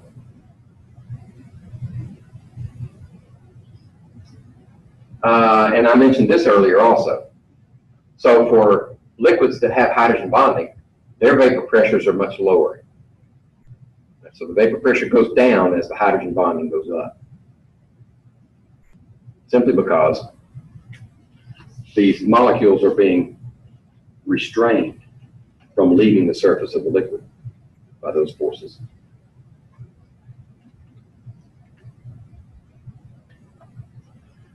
Okay. We would expect, what we have here is a homologous series. There's tellurium, selenium, sulfur, and oxygen. They're all in the same family, tellurium, selenium, sulfur, and oxygen. Right? So what we see is an increase in the boiling point as you go from sulfur to selenium and tellurium. But what you don't see is the progression down to here for water. We would predict the boiling point of water to be minus 80 degrees centigrade if it followed the same trend as its neighbors here. But it doesn't. And the reason it doesn't is hydrogen bonding. The electronegativity is not high enough for any of these to significantly contribute to hydrogen bonding. Right? So their only interactions are weaker dipole-dipole interactions and London dispersion forces. But water is different because it does have hydrogen bonding. That's the whole point of this one slide. Go back, go back, go back. Okay.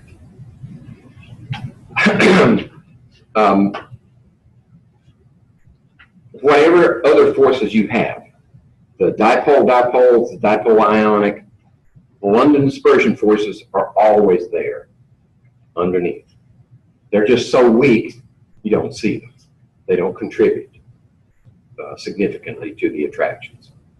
It's only when the dipole-dipoles sort of disappear that you can see the effect of London dispersion forces. But just remember, they're always there. Those effects, those instantaneous redistributions are always there. You just can't measure them until the others become significantly lower or eliminated. Okay. With respect to intermolecular forces in a liquid, which one is the strongest? Well, let's see. Dipoles, they're fairly strong. Hydrogen bonding is a special case of dipole that's at the upper end of attraction. And London's portion, they're just so weak that they don't count. So hydrogen bonding is the strongest of the dipoles.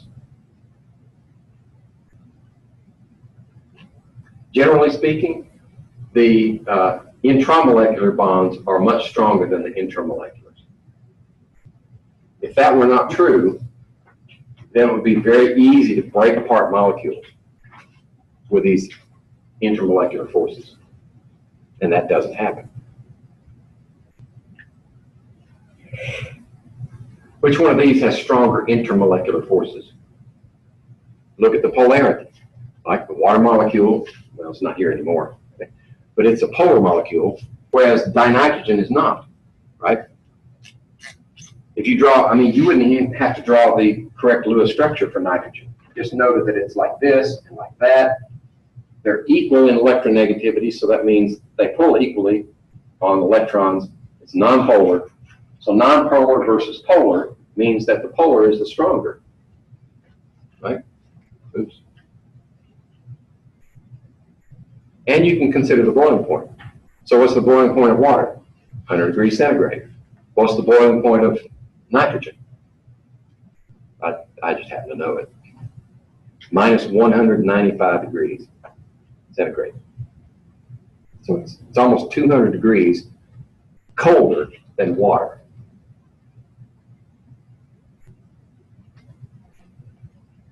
Okay. So what effect does structure have? All you have to do is relate the structure of a molecule to its polarity, right? So this molecule, C2H6O, could be written either as this one, that's ethanol, the drinking kind, or it could be written like this one, dimethyl ether. The same molecular formula for each one, but the structures are different. And this one is polar, so it has a high boiling point due to hydrogen bonding, whereas this one is nonpolar and has a very low boiling point. Okay? So this one's going to be more volatile. At the same temperature, more of this one is going to be in the head space above the liquid in that closed vessel than is this one.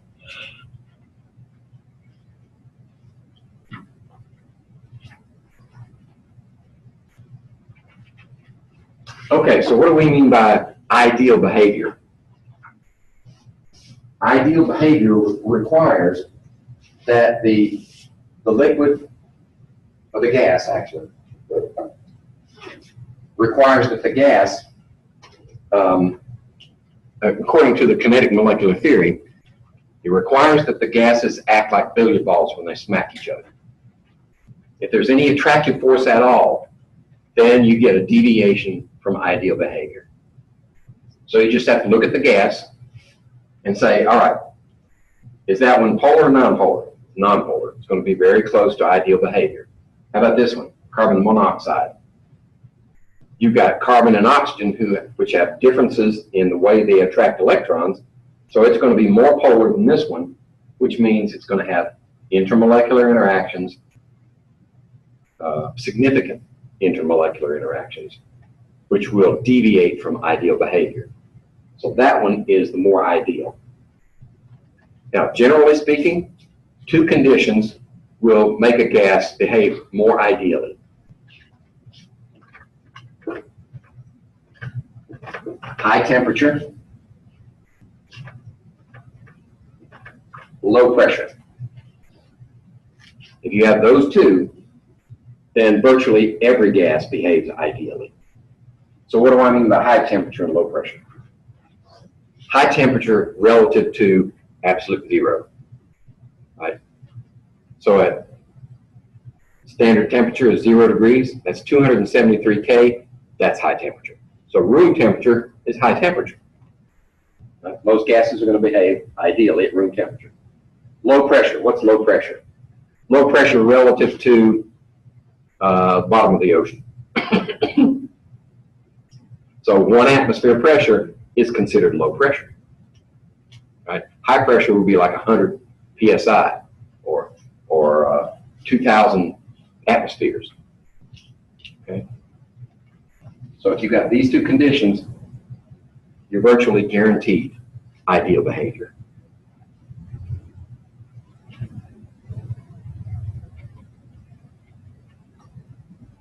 Oh, concept questions. That means we must be near the end. Yeah, we only have 4 slots left. Okay. Well, let's see if this one has anything to teach us. Hide some helium-filled balloons for a birthday party. Decide to place them in a chest freezer. When you retrieve them, they've deflated. Why did they deflate? Charles' law. Right? We change the temperature, decrease the temperature, decrease the volume. If you warm them up to room temperature, then they expand back to their original size. So we got Charles' law demonstrated, and their kinetic energy increased to reinflate. Because we increased the temperature.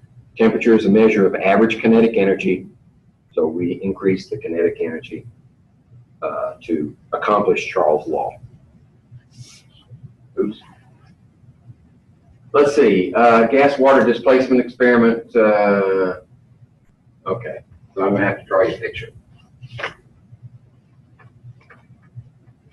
So what do we mean by water displacement for gases? One convenient way to collect products from a reaction, if one of them is a gas, is to have this container filled with water. And then in there, we have a,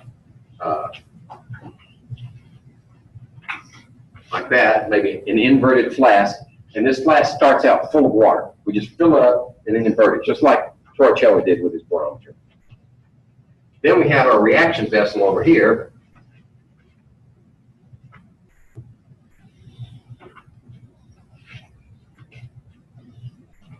And it's going to produce gas when something reacts.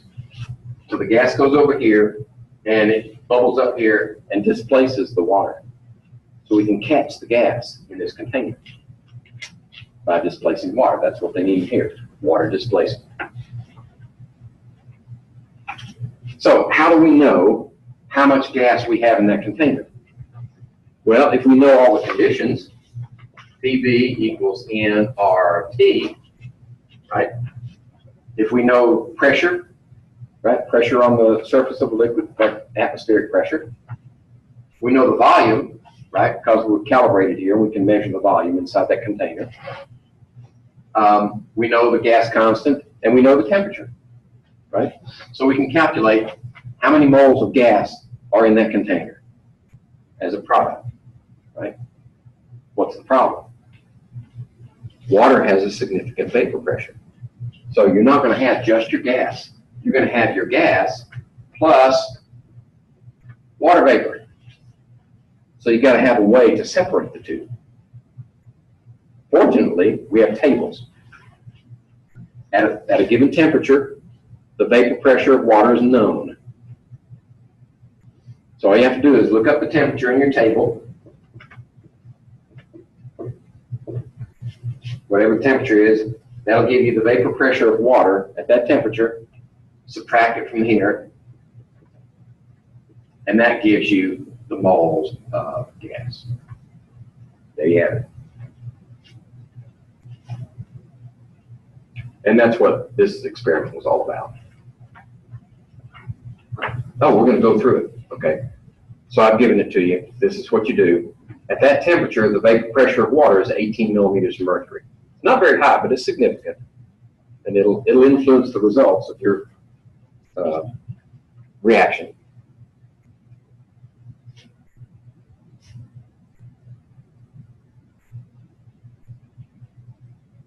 So then you can calculate the number of moles. And in this case, we knew the mass also. So if you know mass and moles, you can calculate the molar mass. In this case, 58 grams per mole. So there it is, chapter 7. All done and done. Does something have check and sign the chemical change? Because I wasn't here for that one. I want to get the data for that. We didn't do it. Oh, did we not do that one at all? Nope. No, I sent an email to everybody saying it was canceled. I knew one of them was canceled. I thought that was 8 that got canceled. Yeah. It's the very last one that we would have done on the snow day, or the ice day, or whatever that day was. So I'm not missing any? I don't think so. Well, I don't think this. It's unfortunate that we couldn't do that because it was a fun lab. But that's what we get for living in West Virginia, right? Yeah. Where the seasons don't matter. Just whatever it decides. Okay, let me stop this and it'll start converting.